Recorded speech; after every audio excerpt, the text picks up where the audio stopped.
Hi everyone, quick and dirty video just because everyone is complaining that on the Peugeot 2008 or 208 electric, you cannot see the percentage of the battery but just the range left.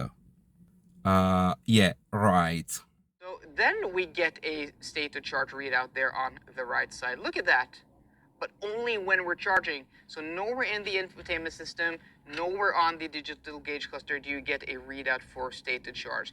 And so how to do that? On the i-cockpit, in whatever state you are, you can always get the trip computer by pressing this little thing here, you see? So whatever state you are on, you press it, and the battery percentage is going to show for a few minutes.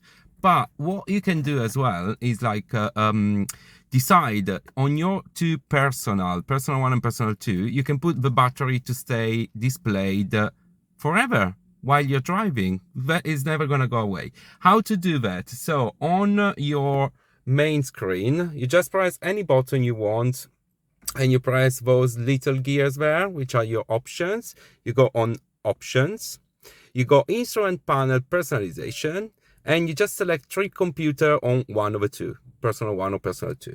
So in that case, your percentage is going to stay with you forever. As simple as that. But also remember, anything you're using, so navigation or driving or whatever, you can always press this one and your battery percentage is going to show for a few seconds. Enjoy.